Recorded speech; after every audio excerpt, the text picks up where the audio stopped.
ಐಕೂರಾರ್ಯಪ್ರಿಯಂ ಶಿಷ್ಯಂ ಗುರುವರದೇಂದ್ರಪದಾರ್ಚಕಂ ಸದಾ ಸುಳಾದಿಪದವಕ್ತಾರಾಂ ಕುಪ್ಪೇರಾಯ ಗುರುಂ ಭಜೆ.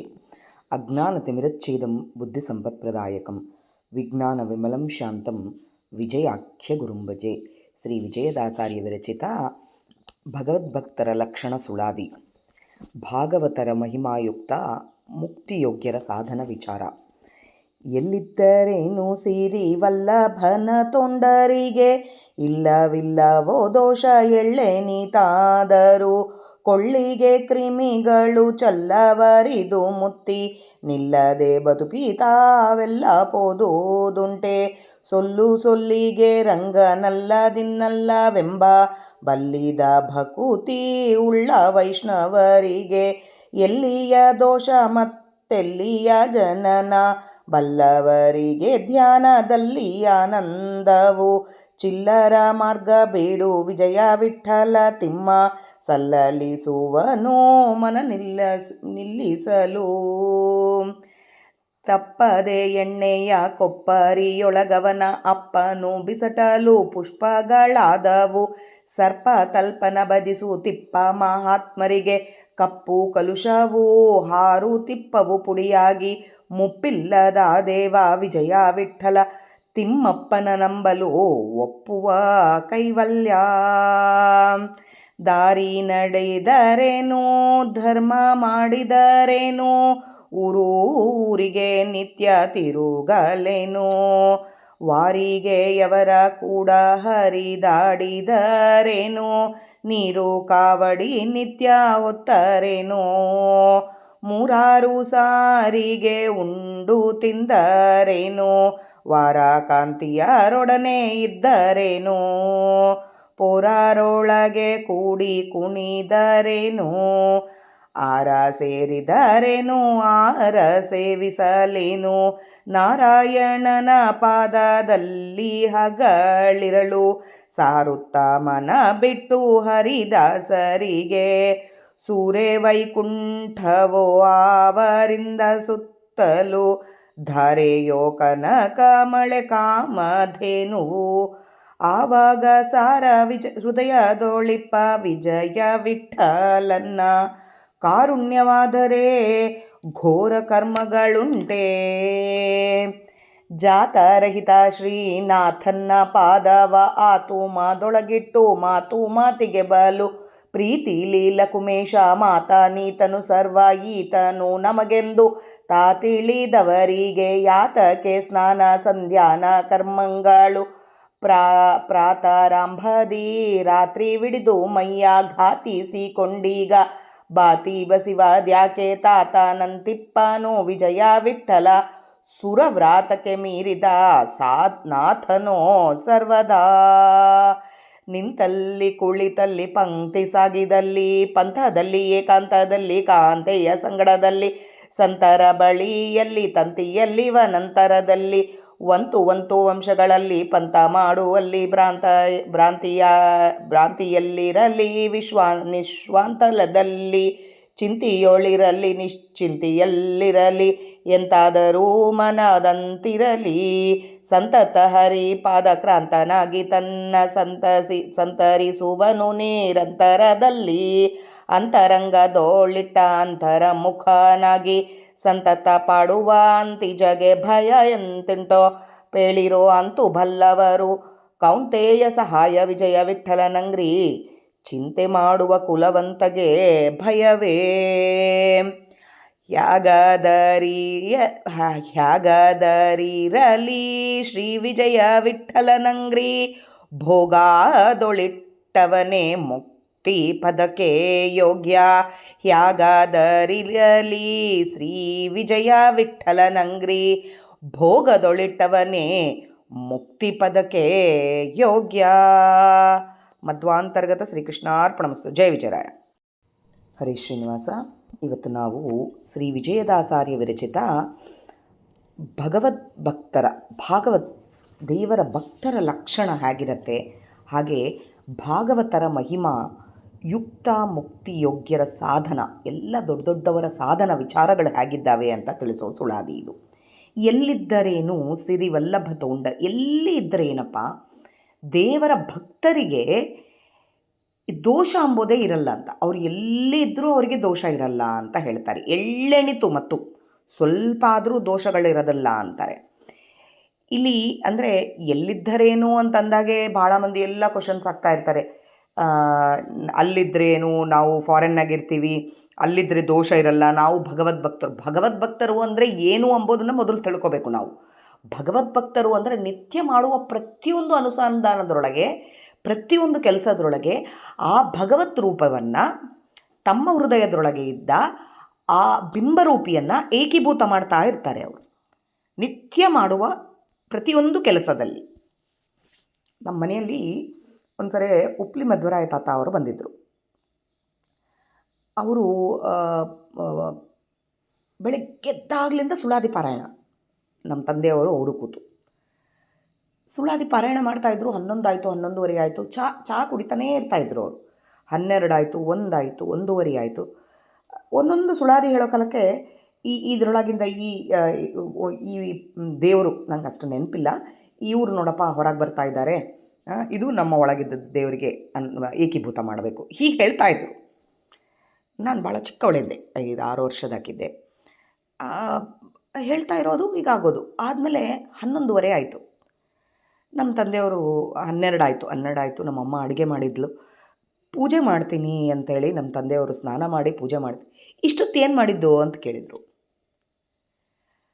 ನಮ್ಮ ತಂದೆಯವರು ಒಂದೇ ಸರಿ ಅಂದರು, ಗುರುಗಳೇ, ನಿಮಗೆ ಭಾಳ ಅನುಸಂಧಾನ ಇದೆ, ನೀವು ಪೂಜೆ ಮಾಡಿದ್ದೀರಿ, ನಾನಿನ್ನು ಕರ್ಮದಲ್ಲಿ ಬಿದ್ದಿದ್ದೀನಿ, ನನ್ನ ಪೂಜೆ ನಡಿಬೇಕು ಅಂತ ಹೇಳಿದರು. ಹಾಗೆ ಡಿಫ್ರೆನ್ಸ್ ಇರುತ್ತೆ ನೋಡ್ರಿ. ಅಲ್ಲಿ ಸಂಪೂರ್ಣ ಅನುಸಂಧಾನ ಇದ್ದವರಿಗೆ ಬೇರೆ ಆಗತ್ತೆ, ಇಲ್ಲ ಅಂದರೆ ಅದು ಬೇರೆ ಆಗುತ್ತೆ. ಇಷ್ಟು ನಾಮಸ್ಮರಣೆ ಮಾಡಿದ ಎಷ್ಟೋ ದೊಡ್ಡವರು ಕೂಡ ಕರ್ಮಾನುಸಂಧಾನ ಬೇಕಂತಾರೆ. ಹಾಗೆ ಎಲ್ಲಿ ಇದ್ದರೆ ಕೂಡ ತಮ್ಮ ದೇವರ ನಾಮಸ್ಮರಣೆ ಸಂಪೂರ್ಣವಾಗಿ ಮಾಡೋವರಿಗೆ ಅದೇ ನಿತ್ಯ ಪೂಜೆ ಇದ್ದಂಗೆ ಅವರಿಗೆ. ಸೊ ಅವ್ರಿಗೆ ಯಾವ ದೋಷ ಇರೋದಿಲ್ಲ, ಎಳ್ಳೆನಿತಾದರೂ ಅವರಿಗೆ ದೋಷ ಇರೋದಿಲ್ಲ ಅಂತ ಹೇಳ್ತಾರೆ. ಕೊಳ್ಳಿಗೆ ಕ್ರಿಮಿಗಳು ಚೆಲ್ಲವರಿದು ಮುತ್ತಿ, ಈ ಕೆಂಡ ಬಿಸಿ ಇದು ಕೊಡ್ತಾರಲ್ಲ, ಕಟ್ಟಿಗೆ, ಸುಟ್ಟಿದ್ದ ಕಟ್ಟಿಗೆ, ಅದಕ್ಕೆ ಕ್ರಿಮಿಗಳು ಸುತ್ತಬಿಟ್ಟಿದ್ರೆ ಅದು ಬದುಕ್ತಾವ? ಅದು ಬದುಕಿ ಹೋಗೋದಂತೂ ಇಲ್ಲ.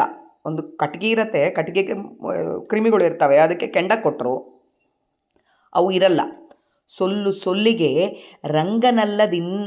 ಇನ್ನಲ್ಲವೆಂಬ ಮಾತಿಗೆ ಕ್ಷಣಕ್ಕೆ ನಿಂತರೆ ಕೂತ್ರೆ ನಿಂದಿರಿಸಿದ್ದಾನೆ ಸ್ವಾಮಿ, ಈ ನಾಮಕ ಪರಮಾತ್ಮ ನಿಂದಿರಿಸಿದ್ದಾನೆ, ಈ ಥರ ಜಯಂತ ನಾಮಕ ಪರಮಾತ್ಮ ನಿಂದಿರಿಸಿದ್ದಾನೆ, ಈ ಥರ ಹೇಳ್ತಾ ಯಾರು ಅದರೊಳಗಿದ್ದವ್ರನ್ನ ಮತ್ತು ಒಳಗಿದ್ದಂಥ ಸ್ವಾಮಿನ ಏಕೀಭೂತ ಮಾಡ್ತಾ ಇರೋದು ಪದಾರ್ಥಗಳಲ್ಲಿ, ಮನುಷ್ಯರಲ್ಲಿ, ಅವಯವಗಳಲ್ಲಿ, ಇಂದ್ರಿಯಗಳಲ್ಲಿ, ಹೀಗೆ ಮಾಡ್ತಾ ಸೊಲ್ಲಿಗೆ ಅಲ್ಲ ಇನ್ನಿಲ್ಲವೆಂಬ ಬಲ್ಲಿದ ಭಕುತಿ ಉಳ್ಳ ವೈಷ್ಣವರಿಗೆ, ಇಷ್ಟು ಭಕ್ತಿ ಇದ್ದ ವೈಷ್ಣವನಿಗೆ ದೋಷ ಅಂಬೋದು ಇಲ್ಲೇ ಇಲ್ಲ. ಮತ್ತೆಲ್ಲಿಯ ಜನನ, ಅವರಿಗೆ ದೋಷ ಇಲ್ಲ ಮತ್ತು ಜನನ ಇಲ್ಲ, ಪುನರಪಿ ಜನನ ಇಲ್ಲ ಅಂದರೆ ಮುಕ್ತಿಗೆ ಹೋಗ್ತಾರೆ ಅವರು ಅಂತ. ಬಲ್ಲವರಿಗೆ ಧ್ಯಾನದಲ್ಲಿ ಆನಂದವು, ತಿಳಿದವರಿಗೆ ಧ್ಯಾನದೊಳಗೆ ಆನಂದ ಇರುತ್ತೆ ಅಂತೆ, ಸಂಪೂರ್ಣವಾಗಿ ಆನಂದವಾಗಿ ಇರ್ತಾರೆ ಅವರು ಎಲ್ಲಿದ್ದರೇನು ಅವರು ಬರೇ ದೇವರ ನಾಮ ಸ್ಮರಣೆ ಮಾಡ್ತಾ ಇರ್ತಾರೆ.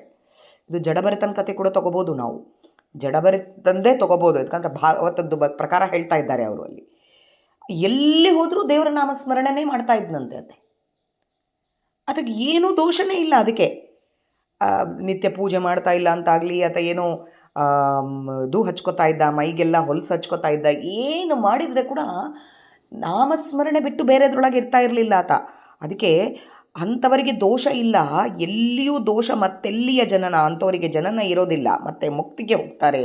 ಬಲ್ಲವರಿಗೆ ಧ್ಯಾನದಲ್ಲಿ ಆನಂದವು, ಧ್ಯಾನದೊಳಗೆ ಆನಂದ ಸಿಗ್ತದ. ಕೆಟ್ಟ ಮಾರ್ಗಗಳನ್ನು, ಯಾವ್ಯಾವೋ ಮಾರ್ಗಗಳನ್ನು ಅದನ್ನೆಲ್ಲ ಬಿಟ್ಟು ವಿಜಯ ವಿಠ್ಠಲ ತಿಮ್ಮ ಸಲ್ಲಿಸುವನು ಮನ ನಿಲ್ಲಿಸು, ದೇವರ ನಾಮದ ಕಡೆ ನಿನ್ನ ಮನಸ್ಸು ನಿಲ್ಲಿಸು. ಆತ ನಿನ್ನ ಎಲ್ಲದನ್ನು, ಏನೇನು ನೀನು ಅಂದ್ಕೊಂಡಿದ್ದೆಯೋ ಅದನ್ನು ನಿಲ್ಲಿಸ್ತಾನೆ.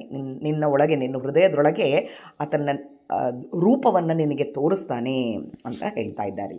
ತಪ್ಪದೆ ಎಣ್ಣೆಯ ಕೊಪ್ಪರಿಯೊಳಗವನ ಅಪ್ಪನ ಬಿಸುಟಲು ಪುಷ್ಪಗಳಾದವು, ಸರ್ಪ ತಲ್ಪನ ಭಜಿಸುತ್ತಿಪ್ಪ ಮಹಾತ್ಮರಿಗೆ ಕಪ್ಪು ಕಲುಷವು ಹಾರುತಿಪ್ಪವು ಪುಡಿಯಾಗಿ, ಮುಪ್ಪಿಲ್ಲದ ದೇವ ವಿಜಯ ವಿಠ್ಠಲ ತಿಮ್ಮಪ್ಪನ ನಂಬಲು ಬಪ್ಪುದು ಕೈವಲ್ಯ ಅಂತ ಹೇಳ್ತಾರೆ.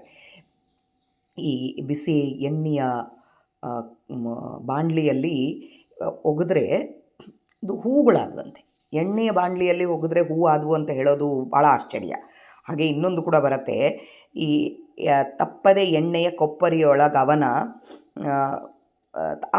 ಇದು ನಾವು ಹೇಳಬೇಕು ಅಂತಂದಾಗೆ ಎಣ್ಣೆಯ ಬಾಣಲೆಯಲ್ಲೇ ಬೀಸಿ ಎಲ್ಲೆಲ್ಲೋ ಹಾಕಿದರೆ ಕೂಡ ಪ್ರಹ್ಲಾದರಾಯರು ಪುಷ್ಪ ಥರ ಎದ್ದು ಬಂದ್ರಂತೆ. ಎಷ್ಟು ಮಾಡಿದ ಅವರಪ್ಪ, ಬಿಸಿಟ್ಟಿದ, ಮ್ಯಾಲಿಂದ ಬಿಸಾಕಿದ, ನೀರಿನಾಗ ಎಣ್ಣೆಗೆ ಹಾಕಿದ, ಇದ್ರಾಗ ಹಾಕಿದ, ಅದ್ರಾಗ ಏನೇನು ಕಷ್ಟಗಳು ಕೊಟ್ಟ ಆತಗೆ, ಆದರೂ ಪುಷ್ಪದ ಥರ ಎದ್ದು ಬಂದ. ಎದಕ್ಕಂದರೆ ದೇವರ ನಾಮ ಸ್ಮರಣೆ ಆ ರೀತಿ ಮಾಡ್ತಾ ಇದ್ದರು ಪ್ರಹ್ಲಾದರಾಜರು. ಸರ್ಪ ತಲ್ಪನ ಭಜಿಸುತ್ತಿಪ್ಪ ಮಹಾತ್ಮರಿಗೆ, ಈ ಥರ ದೇವರ ನಾಮ ಸ್ಮರಣೆ ಮಾಡ್ತಾ ಇದ್ದ ಮಹಾತ್ಮರಿಗೆ ಕಪ್ಪು ಕಲುಷ ಅಂಬೋದೇ ಇರೋದಿಲ್ಲ ಅವರಿಗೆ.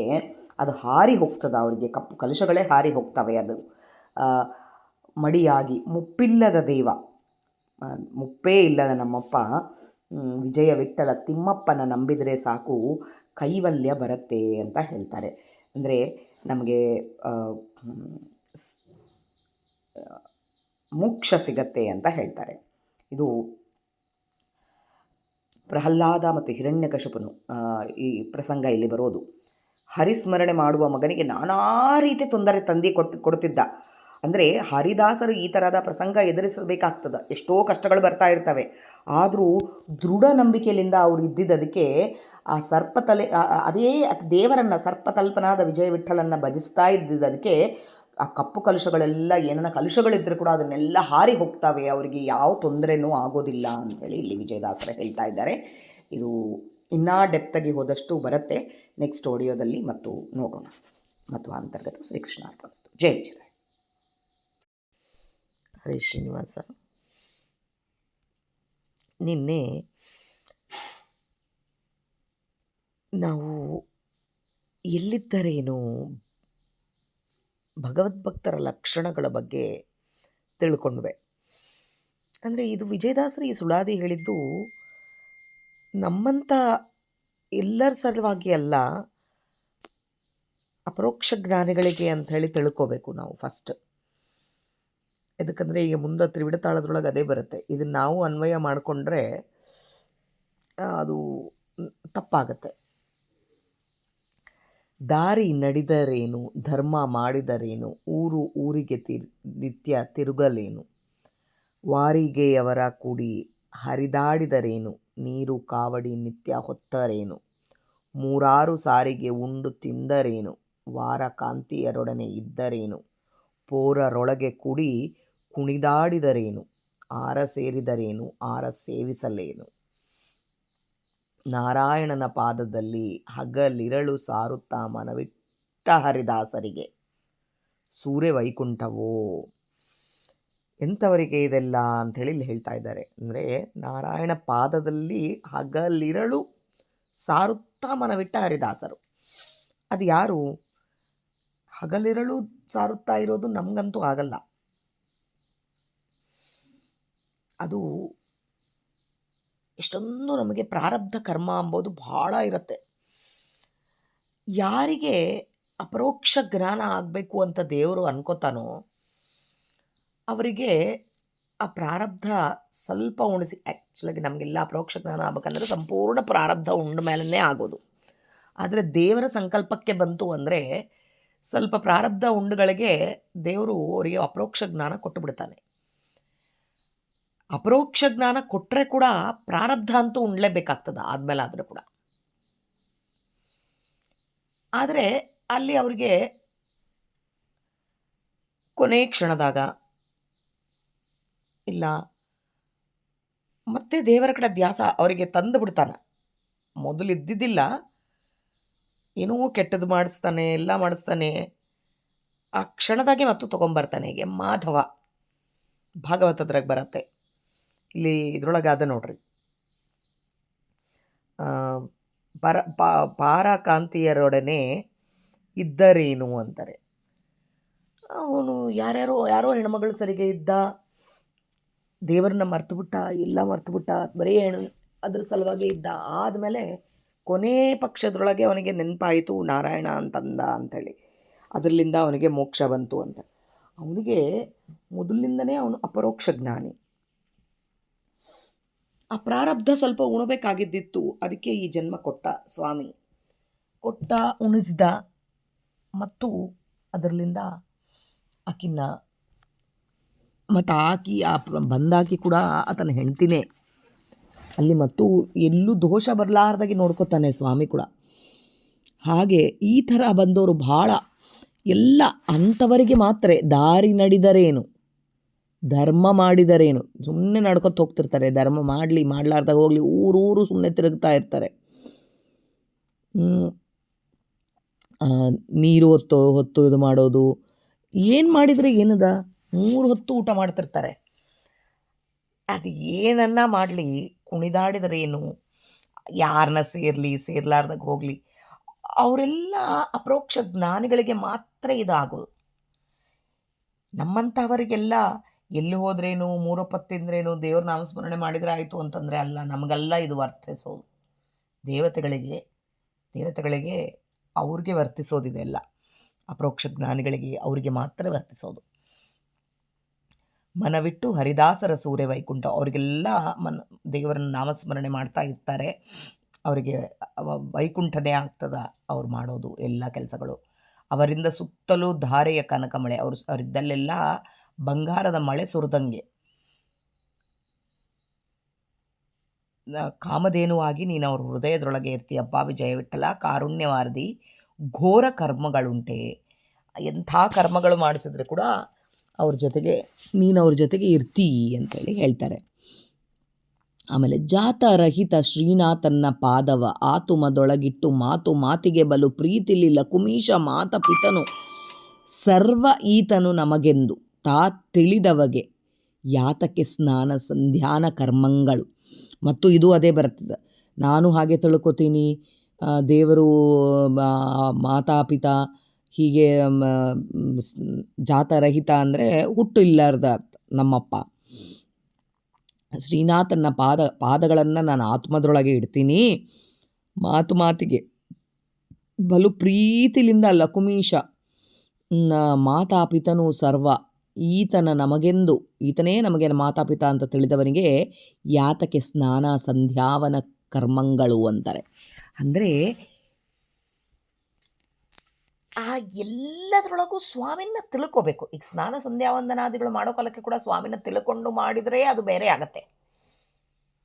ಏನೂ ತಿಳ್ಕೊಲಾರ್ದಕ್ಕೆ ಸುಮ್ಮನೆ ಏನೋ ಚಟದ ಸಲುವಾಗಿ ಅದೇನೋ ಮಾಡ್ತಿದ್ದೀವಿ, ನಾನು ಸ್ನಾನ ಮಾಡಿದೆ, ಸಂಧ್ಯಾವಂದನ ಮಾಡಿಬಿಟ್ಟೆ, ಅಲ್ಲಿ ದೇವರನ್ನೇ ಮರ್ತು ಬಿಟ್ಟು ಮಾಡಿದರೆ ಅದು ದಂಡ, ವೇಸ್ಟ್ ಅದು. ಆದರೆ ಇಲ್ಲಿ ಅವ್ರು ಏನು ಕೇಳ್ತಾ ಇದ್ದಾರೆ ಅಂದರೆ, ರಾತ್ರಿ ಹಿಡಿದು ಮೈಯ ಘಾತಿಸಿಕೊಂಡೀಗ ಬಾತಿ ಬಸಿವದ್ಯಾಕೆ. ರಾತ್ರಿ ಹಿಡಿದು ಮೈಯ ಅಂದರೆ ರಾತ್ರಿ ಎಲ್ಲ ಕಷ್ಟಪಟ್ಟು ಏನೋ ಒದ್ದಾಡಿ ಬೆವರು ಸೋರಿಸಿ ಬಾತಿ ಬಸಿದು ಅಂತಾರೆ. ಬೆವರು ಸೋರಿಸಿ ನಾವು ಏನೋ ಕರ್ಮಗಳು ಮಾಡ್ತೀವಿ, ಅದು ದೇವರನ್ನೇ ಮರೆತು ಈ ಕರ್ಮಾದಿಗಳನ್ನು ಮಾಡ್ತೀವಿ. ಅದು ಮಾಡಿದರೆ ಅದರಿಂದ ಉಪಯೋಗನೇ ಇಲ್ಲ. ಅದೇ ದೇವರನ್ನು ಸದಾ ಒಳಗೆ ಇಟ್ಟುಕೊಂಡಿದ್ದವನಿಗೆ ಇಲ್ಲಿ ಮತ್ತು ಅಪರೋಕ್ಷ ಜ್ಞಾನಿಗಳಿಗೆ ಯಾವತ್ತೋ ಒಂದ್ಸರಿ ಅವ್ರಿಗೇನೋ ಮಾಡೋ ಕೆಲಸದ್ರೊಳಗೆ ಸಂಧ್ಯಾವಂದನಾದಿಗಳನ್ನು ಮಾಡಿರ್ತಾರೆ ಅವರು. ಹಾಗೆ ಆ ಸಂಧ್ಯಾವಂದನಾದಿಗಳನ್ನು ಬಿಟ್ಟು ಅಂದಾಗೆ ಇಲ್ಲಿ ಬಿಟ್ಟು ಬಿಡಬೇಕು ಅಂಥೇಳಿ ಎಲ್ಲೂ ಹೇಳಲ್ಲ. ಆದರೆ ಇದಕ್ಕಂದರೆ ಈಗಿನ ಕಾಲದವ್ರು ಅದೇ ಅಂತಾರೆ, ನಾನು ದೇವ್ರನ್ನ ಒಳಗಿಟ್ಕೋತೀನಿ, ನಾನು ದೇವ್ರ ಸರಿಗೆ ಮಾತಾಡ್ತೀನಿ, ನಾನು ತಂದೆ ಅಪ್ಪ ನೀನೇ ಅಂತ ಹೇಳ್ತೀನಿ, ನಾನು ಸಂಧ್ಯಾವಂದನೆ ಬಿಟ್ಟು ಬಿಡ್ತೀನಿ ಅಂತಂದರೆ ಹಾಗಲ್ಲ. ಮಾಡೋ ಸಂಧ್ಯಾವಂದನೆ ಮಾಡೋ ಕಾಲಕ್ಕೆ ದೇವರ ಮರೆತು ಮಾಡಿದರೆ ಎಂಥ ಕರ್ಮಗಳನ್ನಾದರೂ ಕೂಡ ಬೆವುತು ಒದ್ದಾಡಿ ನೀನು ಕರ್ಮಗಳು ಮಾಡಿದರೂ ಕೂಡ ಅಲ್ಲಿ ಉಪಯೋಗ ಇರೋದಿಲ್ಲ, ಸರ್ವದಾ ವೇಸ್ಟ್ ಅದು ಅಂತ ಹೇಳ್ತಾರೆ. ಸುರವ್ರಾತಕ್ಕೆ ಮೀರಿದ ನಾಥನೋ ಸರ್ವದಾ ಈತ, ಎಲ್ಲರಿಗೆ ದೇವರ ಗುಂಪಿಗೆ ಮೀರಿದವನು ಈತ, ದೇವತೆಗಳಿಗೆ ಮೀರಿದವನು ಈತನ್ನ ಮರೆತು ಏನು ಮಾಡಿದರೂ ಕೂಡ ಅದರಲ್ಲಿಂದ ಉಪಯೋಗ ಇಲ್ಲ. ಅದೇ ಅದನ್ನು ಒಳಗೆ ಇಟ್ಟುಕೊಂಡು ಏನೋ ಒಂದು ಸರಿ ಯಾವಾಗೋ ಒಂದು ಸರಿ ನಮಗೆ ಅದೇ ಆ ಅಪರೋಕ್ಷ ಜ್ಞಾನಿಗಳಿಗೆ ಅದು ಮಾಡಲಿಲ್ಲ ಅಂದರೆ ಕೂಡ ನಾನು ನಡೆಯುತ್ತೆ, ಅದು ಅಕ್ಕಡ ಬಗಲು ಹೋಗ್ಲಾರ್ದಾಗೆ ಇಷ್ಟುವರೆಗೆ ಮಾಡಿದ್ದು ನಾವು ಪೂಜೆ ಅಂತ ಅಂದ್ಕೊಂಡು ತಿಳ್ಕೊಂಬೋರು ಅವರು ಅಪರೋಕ್ಷ ಜ್ಞಾನಿಗಳು. ಯಾವ ರೀತಿಯಾಗಿ ದೇವರ ನಾಮಸ್ಮರಣೆ ಮಾಡಬೇಕು ಅಂತ ಹೇಳ್ತಾ ಇದ್ದಾರೆ.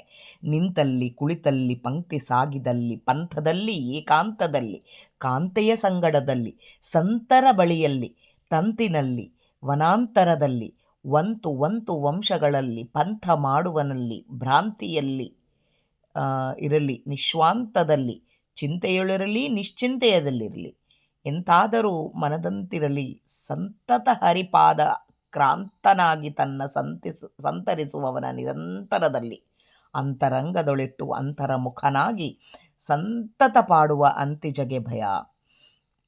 ನಿಂತಲ್ಲಿ, ಕೂತಲ್ಲಿ, ಪಂಕ್ತಿಗಳ ಎಲ್ಲೋ ಊಟಕ್ಕೆ ಕೂತಾಗೆ ಪಂಕ್ತಿ ಲೈನ್ನಾಗ ನಿಂತ್ಕೊಳ್ಳಾಗ ಪಂಥದಾಗೆ ಪಂಥ ಹಿಡಿದಿರ್ತಾರೆ. ಅಂಥದಲ್ಲಿ ಏಕಾಂತದಾಗಿದ್ದವರಿಗೆ ಕಾಂತೆಯ ಜೊತೆಗೆ ಹೆಂಡತಿ ಮಕ್ಕಳ ಜೊತೆಗೆ ಇದ್ದಾಗೆ, ಮಕ್ಕಳ ಜೊತೆಗಿದ್ದಾಗೆ, ಹೆಂಡತಿ ಜೊತೆಗಿದ್ದಾಗೆ, ಸಂತರ ಬಳಿಯಲ್ಲಿ, ದೊಡ್ಡವರು ಒಳ್ಳೆಯವರ ಬಳಿಯಲ್ಲಿ, ಆಮೇಲೆ ತಂತಿನಲ್ಲಿ ಒಳ್ಳೆಯವರು. ಇದು ತಂತು ಅಂದರೆ ಒಂದು ದಾರ ಇದ್ದಂಗೆ, ಅಂದರೆ ದೊಡ್ಡವರ ಜೊತೆಗೆ ಇದ್ದಲ್ಲಿ, ವನಾಂತರದಲ್ಲಿ, ವನಗಳಾಗಲಿ ಇಲ್ಲಿ ಎಲ್ಲ ವಂಶಗಳಲ್ಲಿ ಬಂದಾಗೆ, ಅಂದರೆ ಈಗ ಹಳೆಯ ವಂಶಗಳು ಎಸೆಸೋ ವಂಶದಾಗ ನಾವು ಹುಟ್ಟಿ ಬಂದಿರ್ತೀವಿ ಅಂಥ ಒಂದೊಂದು ವಂಶಗಳಲ್ಲಿ ಎಲ್ಲಿ ಬಂದರೆ ಏನು, ಪಂಥ ಮಾಡುವನಲ್ಲಿ ಒಂಥರ ಹಠ ಮಾಡೋದಿರ್ತದೆ. ಆ ಹಠ ಕೂಡ ದೇವರ ಬಗ್ಗೆ ಹಠ ಮಾಡಬೇಕು. ಭ್ರಾಂತಿಯಲ್ಲಿರಲಿ, ಭ್ರಾಂತಿಯಾಗಿರಲಿ, ನಿಶ್ಚಿಂತನಾಗಿರಲಿ, ಚಿಂತೆ ಮಾಡ್ತಾ ಇರಲಿ. ಮನುಷ್ಯನಿಗೆ ಚಿಂತೆ ಮಾಡಿದಾಗೂ ಚಿಂತೆ ಇರುತ್ತೆ. ಕಾಲು ನೋವು ಬಂದಿದೆ ನನಗೆ ಅಂಥೇಳಿ ನಾನು ಭಾಳ ಚಿಂತೆ ಮಾಡ್ತೀನಿ. ಚಿಂತೆ ಮಾಡಿದಾಗೆ ಹಾಗೆ ಒಬ್ಬರಿಗೆ ಆರಾಮಿಲ್ಲ ಅಂತ ಚಿಂತೆ ಮಾಡ್ತಾರೆ, ಒಬ್ಬರಿಗೆ ರೊಕ್ಕ ಇಲ್ಲ ಅಂತ ಚಿಂತೆ ಮಾಡ್ತಾರೆ, ಮಕ್ಕಳಿಗೆ ಮದುವೆ ಆಗಿಲ್ಲ ಅಂತ ಚಿಂತೆ ಮಾಡ್ತಾರೆ, ಓದು ಹತ್ತಿಲ್ಲ ಮಕ್ಕಳಿಲ್ಲ ಅಂತ ಚಿಂತೆ ಮಾಡ್ತಾರೆ. ಹೀಗೆ ಏನೇ ಚಿಂತೆ ಬರಲಿ, ಸ್ವಾಮಿ ನೀನು ಕೊಟ್ಟಿದ್ದಪ್ಪ, ನನ್ನ ಕರ್ಮಾನುಸಾರ ನೀನು ಕೊಟ್ಟಿದ್ದಪ್ಪ, ಇದು ಬರ್ತಾ ಹೋಗಬೇಕು. ನಿಶ್ಚಿಂತೆಯಲ್ಲಿ ಇರ್ತಾರೆ, ಏನೂ ಚಿಂತೆ ಇರಲ್ಲ. ಹಾಗಿದ್ದಾಗ ಕೂಡ ಸ್ವಾಮಿ ನೀನು ಕೊಟ್ಟಿದ್ದಪ್ಪ ಇದೆಲ್ಲ ಅಂಥೇಳಿ ಸ್ವಾಮಿ ಬಗ್ಗೆ ಎಲ್ಲಾದರೆ ಕೂಡ, ಎಂಥ ಮನಸ್ಸಿನಾಗಿದ್ದರೆ ಕೂಡ ಹರಿಪಾದಾಕ್ರಾಂತನಾಗಿ ತನ್ನ ಸಂತರಿಸುವವನು ನಿರಂತರದಲ್ಲಿ ನನ್ನ ಜೊತೆಗೆ ನೀನಿದ್ದಿರ್ತೀಯಪ್ಪ ಅಂಥೇಳಿ ನಿನ್ನ ಪಾದಗಳನ್ನು ನನ್ನ ಒಳಗೆ ಅಂತರಂಗದೊಳಗೆ ಇಟ್ಟುಕೊಂಡು ಪೂಜೆ ಮಾಡು ಅಂತ ಮಾಡಿದವನಿಗೆ ಯಮನೇ ಅಂಜುತ್ತಾನಂತ. ಎಂತುಂಟೋ ಪೇಳಿರು ಅಂತು ಬಲ್ಲವರು ಕೌಂತೆಯಗೆ ಅಂದರೆ ಅರ್ಜುನನಿಗೆ ಸಹಾಯ ಮಾಡಿದ ವಿಜಯ ವಿಠಲನ ಪಾದಗಳನ್ನು ಚಿಂತೆ ಮಾಡುವ ಕುಲವಂತಗೆ ಭಯವೇ ಅಂತ ಹೇಳ್ತಾರೆ. ಅಂಥವನಿಗೆ ಏನು ಭಯ ಅಂಬೋದೇ ಇರಲ್ಲ. ಆ ಥರ ನಾವು ನಿಂತಲ್ಲಿ ಕೂತಲ್ಲಿ ಎಲ್ಲ ಏನು ಮಾಡ್ತಾ ಇರಲಿ ಸ್ವಾಮಿಯನ್ನು ಭಜನೆ ಮಾಡ್ತಾ ಹೋಗಬೇಕು, ಸ್ವಾಮಿಯನ್ನು ನೆನೆಸ್ತಾ ಹೋಗಬೇಕು. ಅಲ್ಲಿಂದ ಬಂದ ನಾವು ಮಾಡುವ ಪ್ರತಿ ಕೆಲಸದಾಗೆ ಮಾಡುವ ಆ ದೇವರ ರೂಪವನ್ನು ನಮ್ಮ ಒಳಗೆ ಇದ್ದ ಸ್ವಾಮಿಯ ರೂಪಕ್ಕೆ ಏಕೀಭೂತ ಮಾಡ್ತಾ ಹೋಗ್ತಾ ಇರಬೇಕು. ಹೀಗೆ ಮಾಡ್ತಾ ಹೋಗಬೇಕು. ಇದು ಹರಿದಾಸರ ಲಕ್ಷಣ. ಈ ಥರ ಮಾಡಬೇಕು. ಅದು ನಿರಂತರವಾಗಿ ಮಾಡೋರು ಅಂತಂದರೆ ಅಪರೋಕ್ಷ ಜ್ಞಾನಿಗಳೇ. ನಾವು ಒಂದು ಸರಿ ಮಾಡ್ತೀವಿ, 2 ಸರಿ ಮಾಡ್ತೀವಿ, ಆದಮೇಲೆ ನಾನು ಅಂಬೋ ಅಹಂಕಾರ ಬರುತ್ತೆ. ಅದು ಬರಲಾರ್ದಾಗಿ ನಾವು ಕಾಯ್ತಾ ಹೋದರೆ ಸ್ವಾಮಿ ನಮ್ಮ ಜೀವನ ಯೋಕ್ತಿ ಪ್ರಕಾರ ನಮಗೆ ಅಪರೋಕ್ಷ ಜ್ಞಾನ ಕೊಡ್ತಾನೋ, ಯಾವ ಜನ್ಮಕ್ಕೆ ಕೊಡ್ತಾನೋ ನೋಡ್ಕೋಬೇಕು. ಅದು ಹೇಗಾದರಿರಲಿ ಶ್ರೀ ವಿಜಯ ವಿಠಲನಂಗ್ರಿ ಭೋಗದೊಳಿಟ್ಟವನೇ ಮುಕುತಿ ಪದಕೆಯೋ. ಏನನ್ನ ಇರಲಿ, ಹೇಗನ್ನ ಇರಲಿ, ದೇವರ ಪಾದಗಳನ್ನು ಭೋಗದೊಳಗೆ ಇಟ್ಟು ಆತನ್ನು ಯಾವಾಗಲೂ ದೇವರ ಪಾದಗಳ ಬಗ್ಗೆನೇ ನಾವು ಆಲೋಚನೆ ಮಾಡ್ತಾ ಇದ್ದರೆ ಅವನು ಮುಕ್ತಿಗೆ ಯೋಗ್ಯನಾಗ್ತಾನೆ ಅಂಥೇಳಿ ವಿಜಯದಾಸರು ಹೇಳ್ತಾ ಇದ್ದಾರೆ. ಇಲ್ಲಿ ಏನಾದರೂ ತಪ್ಪುಗಳಿದ್ದಲ್ಲಿ ದಯವಿಟ್ಟು ಕ್ಷಮೆ ಮಾಡಬೇಕು. ನನ್ನ ಜೀವನ ಯೋಕ್ತಿ ಪ್ರಕಾರ ಸ್ವಾಮಿ ಎಷ್ಟು ನುಡಿಸಿದ್ದಾನೋ ಅಷ್ಟು ಹೇಳಕ್ಕೆ ಪ್ರಯತ್ನ ಮಾಡಿರೋದು. ನಹಂಕರ್ತ ಹರಿಕರ್ತ ಮಧ್ವಾಂತರ್ಗತ ಶ್ರೀಕೃಷ್ಣ ಅರ್ಪಣಮಸ್ತು. ಜೈ ವಿಜಯರಾಯ.